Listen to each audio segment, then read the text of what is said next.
मुक्ता मिश्रा, आप देख रहे हैं CNBC आवाज पर नो योर कंपनी, एक ऐसा शो जिसमें हम आपके लिए कंपनी लेकर आते हैं, उसके बारे में सारी जानकारी आपको बताते हैं।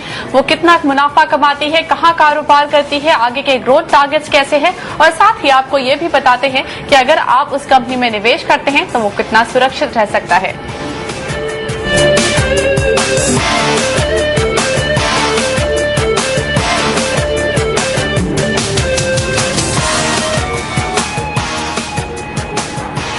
कंपनी में आज हम आपको बताएंगे RPG लाइफ साइंसेज के बारे में, और इस कंपनी पर बात करने के लिए हमारे साथ हैं कंपनी के MD अजीत सिंह चौहान। उनसे जानेंगे कंपनी के कारोबार, फाइनेंशियल्स और आगे की योजनाओं के बारे में। इसके अलावा हमारे साथ आशिका स्टॉक ब्रोकिंग के पारस बोथरा भी जुड़ेंगे और वो बताएंगे RPG लाइफ साइंसेज में इन्वेस्टमेंट कितना फायदे का सौदा हो सकता है। लेकिन सबसे पहले बात करते हैं यहाँ पर मैनेजमेंट से। हमारे साथ इस वक्त अजीत सिंह चौहान जुड़ रहे हैं। मिस्टर चौहान, बहुत बहुत स्वागत है आपका। सबसे पहला सवाल, अगर आप RPG लाइफ साइंसेज के कारोबार को कुछ ब्रीफली हमें समझा सकें। RPG लाइफ साइंसेज एक इंटीग्रेटेड फार्मा कंपनी है जिसमें हम वर्चुअली सारे वर्टिकल्स में एग्जिस्ट करते हैं। हम API सिंथेटिक में प्रेजेंस है, हमारा API बायोटेक में प्रेजेंस है, और हम इन डोजेज फॉर्म्स ग्लोबल जेनेरिक्स जो कि रेगुलेटेड मार्केट्स सर्व करता है उसमें हमारा प्रेजेंस है, एंड ब्रांडेड जेनेरिक्स जो हम ग्लोबल फॉर्मुलेशन डिवीजन बोलते हैं उसमें हमारा प्रेजेंस है, जो कि इंडिया मार्केट और सेमी रेगुलेटेड मार्केट्स को सर्व करता है। अगर हम API की और बात करें जी, जो कि मार्केट सर्व करता है, तो उसमें वर्चुअली बल्क ड्रग्स में हमारा अबाउट 75% एक्सपोर्ट्स रहता है एंड 25% इंडियन मार्केट को सर्व करता है। जो हमारा ग्लोबल जेनेरिक्स है वो रेगुलेटेड मार्केट्स को सर्व करता है। API बायोटेक इंडिया में करीब 60% एंड 40% एक्सपोर्ट होता है, एंड ग्लोबल फॉर्मुलेशन जो ब्रांडेड जेनेरिक्स है वो जो मार्केट सर्व करता है वो करीब 90% India market and 10% semi regulated market serve करता है। अगर इस वक्त आपको यहाँ पर ये समझना चाहें कि आपके जो 4 डिविजन्स हैं, formulations, synthetic API, global generics और बायोटेक API, ये किस तरह आपके रेवेन्यू में कंट्रीब्यूट करते हैं? जो आपकी रेवेन्यू पाई है उसमें डिस्ट्रीब्यूशन किस तरीके का है? लास्ट ईयर का अगर अपन टॉप लाइन रेवेन्यू देखें तो करीब 184 का टॉप लाइन रेवेन्यू था। उसमें सबसे मेजर कंट्रीब्यूटर ग्लोबल फॉर्मुलेशंस का जो कि ब्रांडेड जेनेरिक बिजनेस है, उसका ऑलमोस्ट अबाउट 63% शेयर है। Total top line global formulation की अबाउट 117 करोड़ था। API सिंथेटिक करीब 29 करोड़ टॉप लाइन इसमें देता है, at about 16% market share.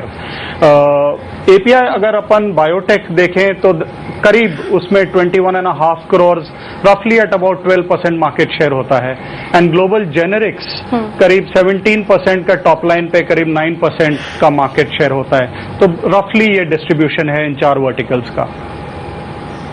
Alright, अगर इस वक्त आपसे ये समझने की कोशिश करें कि आपके फॉर्मुलेशंस बिजनेस में किस तरह के टाइप्स हैं, किस तरह कहां आप कारोबार करते हैं, कौन से ऐसे मेजर देश हैं बिसाइड्स इंडिया जो कि आपको आपके रेवेन्यू में कंट्रीब्यूट करते हैं स्पेसिफिक टू फॉर्मुलेशंस? फॉर्मुलेशन दो, एक तो जेनेरिक्स बोलेंगे और दूसरा ब्रांडेड जेनेरिक्स बोलेंगे। अगर अपना जेनेरिक स्पेस के फॉर्मुलेशंस की बात करें तो they are serving generally the Europe market. Europe में अभी तक हमारा प्रेजेंस UK, फ्रांस एंड चेक रिपब्लिक में प्रेडोमिनेंटली रहा है, बट लास्ट ईयर हमने जर्मनी में नए एग्रीमेंट्स साइन किए हैं, जो कि ये प्रोडक्ट इस साल के एंड तक जर्मनी में जाने की उम्मीद है। उसके बियॉन्ड हमने ग्रीस और बेल्जियम में भी आगे प्रोग्रेस किए हैं विद नए एग्रीमेंट्स। तो generic space in regulated markets with in Europe हम ग्रो कर रहे हैं। आगे जो उसका प्लांट है जो कि US FDA अप्रूवेबल है, उसका ANDA फाइल हो गया है, एंड एक्सपेक्टेड ये है कि इस साल में उसका US FDA अप्रूवल मिल जाएगा। उसके मिलने पे इस साल के अंत या अगले साल में हम US के मार्केट में भी एंट्री का प्लान है। अगर हम ब्रांडेड जेनेरिक्स की बात करें तो उसका presence Africa and South East Asia plus some Latin American countries में है, तो वहां पे हमारा मेन फोकस है। ओके, मिस्टर चौहान, इस वक्त आपसे ये समझने की कोशिश है फॉर्मुलेशंस में कि आपने पिछले कुछ दिनों में अपनी सेल्स फोर्स बढ़ाई है। क्या आप बता सकते हैं किस तरह की इंक्रीज देखी है सेल्स फोर्स में, और फॉर्मुलेशंस बिजनेस को आगे और ग्रोथ ट्रैजेक्टरी पर बढ़ाने के लिए क्या स्टेप्स लिए जा रहे हैं? हमने दो काम किए हैं, एक तो सेल्स फोर्स बढ़ाई है और एक प्रोडक्ट पोर्टफोलियो में इंक्रीज किया है। और उस प्रोडक्ट पोर्टफोलियो को इंक्रीज करते हुए हमने उसमें ऑल्सो वर्टिकल्स नए ऐड करके उसको एक नया फोकस दिया है। लास्ट ईयर के कंपैरिजन में लास्ट ईयर हमारी टीम करीब 350 लोगों की टीम थी, जो कि फील्ड फोर्स कहते हैं। उसको हमने अबाउट 250 पीपल से पिछले साल में हमने इंक्रीज किया है। एक वो स्टेप लिया था। दूसरा स्टेप ये लिया था कि हमने ऑलमोस्ट अबाउट 25 नए प्रोडक्ट्स ऐड करें, और अगर उसको हम डोजेज फॉर्म में देखें तो almost about 45 new doses forms हमने ऐड करे हैं। इतना ऐड करने के बाद उसको जब फोकस देने के लिए हमने 4 नए वर्टिकल ऐड करे हैं। नेफ्रोलॉजी हमारा हमेशा से एक स्ट्रांग सेगमेंट रहा है, सो बियॉन्ड नेफ्रोलॉजी हमने एक कार्डियोवैस्कुलर डिवीजन ऐड किया है, एक ऑन्कोलॉजी डिवीजन ऐड किया, एक न्यूरोसाइकेट्री डिवीजन ऐड किया, एंड लास्टली अभी लेटेस्ट एक हमने नया हॉस्पिटल डिवीजन लॉन्च किया है। So sales team increase, product portfolio increase and focus through verticalization is what we are looking at to grow this division. Alright, अब बात करते हैं कुछ सिंथेटिक एपीआई की। आप ये समझाएंगे सिंथेटिक एपीआई में कौन से बड़े टाइप्स हैं आपके, और इसकी ग्रोथ ट्रैजेक्टरी किस तरह की है?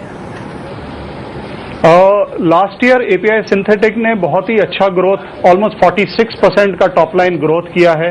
इसका रिस्पॉन्सिबिलिटी दो चीजों की होगी। एक तो हमारा फोकस है ऑन न्यू प्रोडक्ट डेवलपमेंट। हम अपने R&D में ऑलमोस्ट एवरी ईयर 6 से 8 नए प्रोडक्ट R&D स्टेज पे लेके जा रहे हैं। लास्ट ईयर 2 प्रोडक्ट्स जो हमने लॉन्च करे थे, एक्चुअली 6 लॉन्च करे थे, जिसमें से 2 बहुत सक्सेसफुल हुए, क्लोपिडोग्रिल एंड निकोरांडल, एंड उसके दरमियान उसको देखते हुए ऑलमोस्ट 46% का टॉप लाइन इंक्रीज हुआ।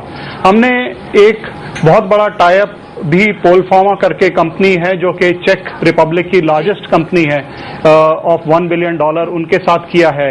उसके दरमियान हमारे जितने भी एपीआईज हैं वो एक्सेप्ट करेंगे, और उनका एपीआई पोर्टफोलियो जिन मार्केट ऑफ स्ट्रेंथ हमारी है उसमें हम उनके एपीआईज बेच पाएंगे। सो हमने शुरुआत करी है क्लोपिडोग्रिल से, एंड आगे जाते हुए और नए प्रोडक्ट्स इस रिलेशनशिप में ऐड होते चले जाएंगे। एक सवाल यहाँ पर, पोल फार्मा के साथ आपकी सप्लाई मैंने पढ़ रही थी कहीं पर इस साल की चौथी तिमाही से एक्सपेक्टेड है, इज दैट राइट? इस साल के 3rd और 4th क्वार्टर में उसकी सप्लाईज एक्सपेक्टेड है। जी हाँ। किस तरह के रेवेन्यू स्ट्रीम आप देख रहे हैं पोल फार्मा से? रेवेन्यू स्ट्रीम तो अब ऑर्डर्स आने पे ही पता पड़ेगा, बट जैसे आपने क्लोपिडोग्रिल इटसेल्फ, इसकी डिमांड काफी स्ट्रांग है in the global markets, and पिछले साल जैसे ही हमने ये 2 प्रोडक्ट्स ऐड करे हैं, आपने देखा है कि प्रोडक्ट ऑलमोस्ट 46% की ग्रोथ लेके गया है। तो ऑर्डर्स आने पे ही एग्जैक्ट पता पड़ेगा, बट आई डू एक्सपेक्ट कि इसमें काफी स्ट्रांग ग्रोथ आनी चाहिए। ऑलराइट मिस्टर चौहान, आप बने रहिए हमारे साथ, कुछ और बातें करेंगे, कुछ और समझने की कोशिश करेंगे कि किस तरह से कंपनी आगे ग्रोथ प्लान बनाएगी। काफी बुरे दौर से गुजरी है और अब रिवाइव कर रही है अपने आप को काफी एग्रेसिवली। क्या प्लान है आगे, जानेंगे इस छोटे से ब्रेक के बाद।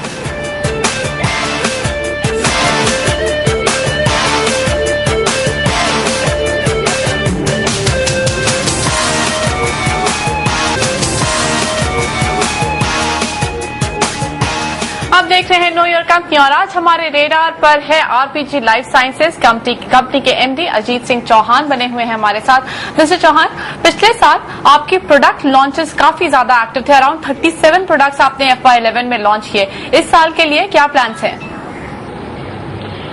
इस साल भी हम अपना team expansion plus product portfolio expansion का जो प्लान है उसको कंटिन्यू रखेंगे।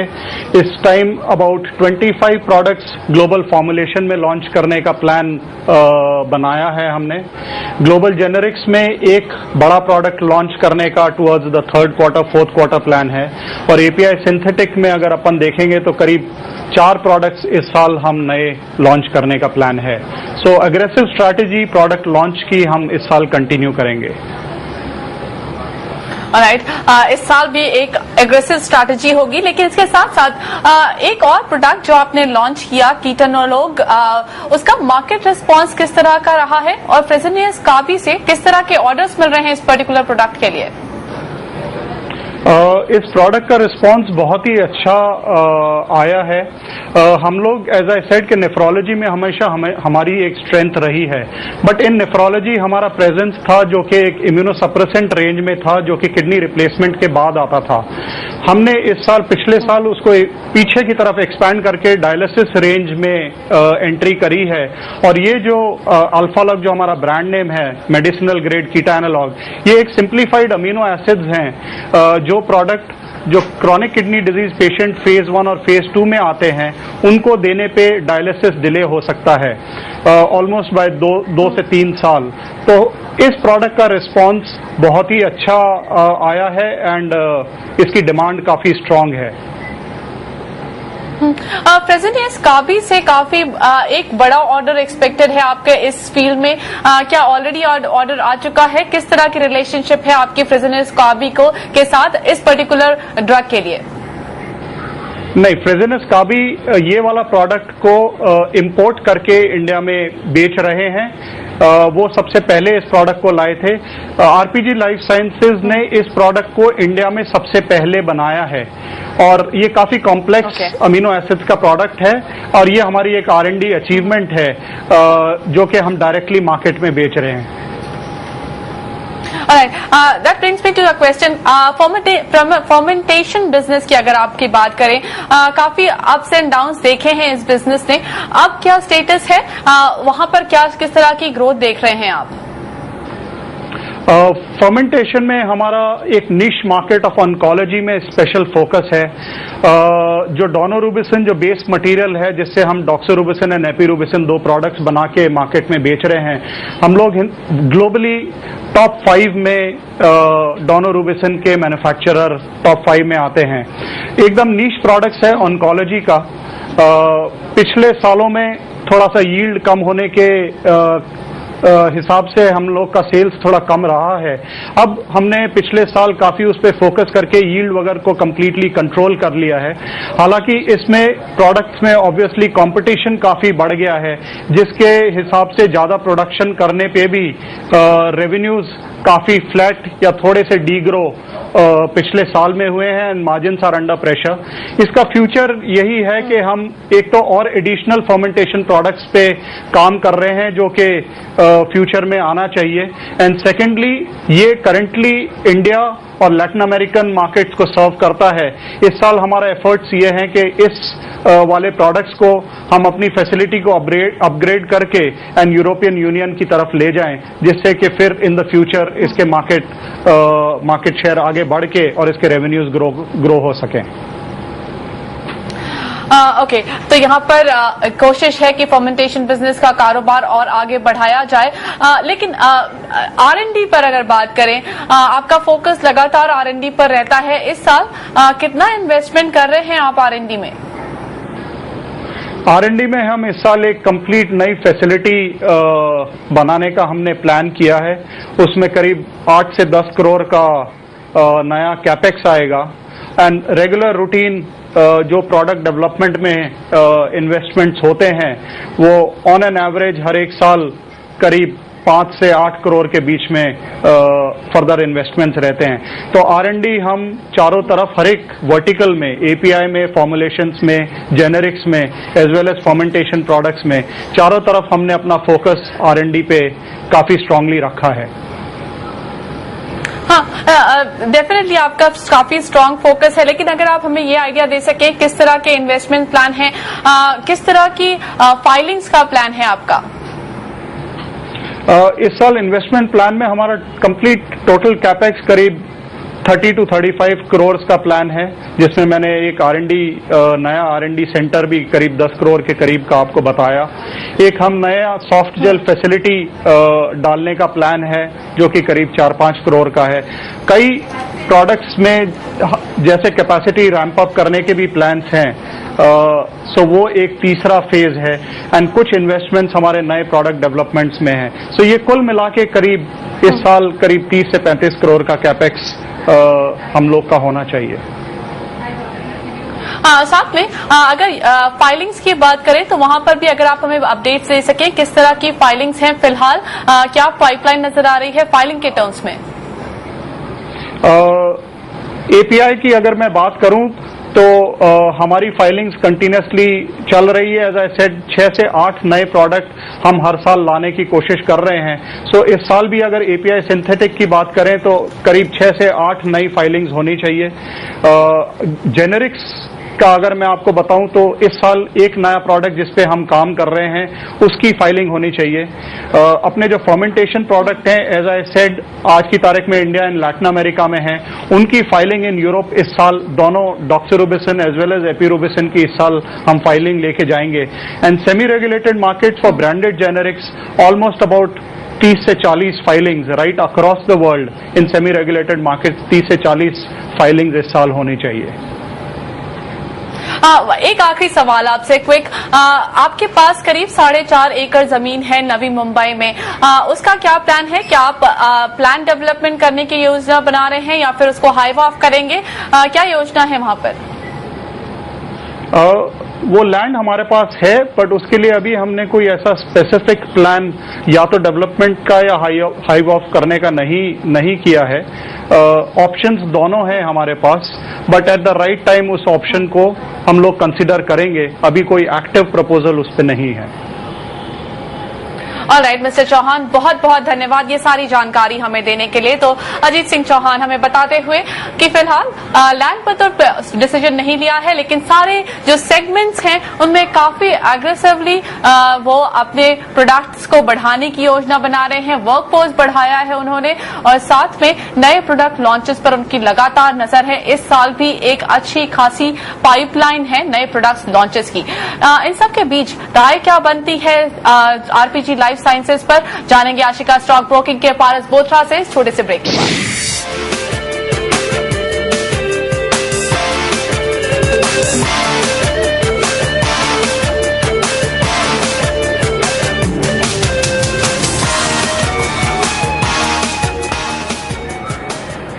आप देख रहे हैं नो योर कंपनी और आज हमारे रेडार पर है आरपीजी लाइफ साइंसेज। आप जानते हैं आशिका स्टॉक ब्रोकिंग के पारस बोथरा क्या राय दे रहे हैं आरपीजी लाइफ साइंसेज पर। मैनेजमेंट को तो हमने सुन ही लिया।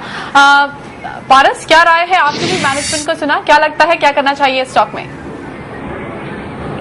मुग्धा, मेरे को ये लगता है कि ये कंपनी काफी अच्छा कर रही है। लास्ट 2 साल का अगर ट्रैक रिकॉर्ड देखे तो company is doing reasonably well. और लास्ट ईयर जैसे कि 35 से ज्यादा प्रोडक्ट्स इन्होंने लॉन्च किया और इस साल 25 प्रोडक्ट लॉन्च करेंगे और एग्रेसिव फाइलिंग्स है और ब्रांडेड जेनरिक्स में बहुत बड़ा फाइलिंग है to the extent of 35 to 40 products. तो एग्रेशन काफी हद तक बहुत ज्यादा दिख रहा है और प्रोबेबली ये नंबर्स पे रिफ्लेक्ट भी करेंगे। तो हाई ग्रोथ कंपनी प्रोबेबली मेरे को ये लगती है एक्सपैंड करेगी और बेस भी अभी सेल्स का इतना बड़ा नहीं है, तो प्रोबेबली ग्रोथ बहुत ज्यादा रिफ्लेक्ट करेगी, more than 20% even, this is what I feel.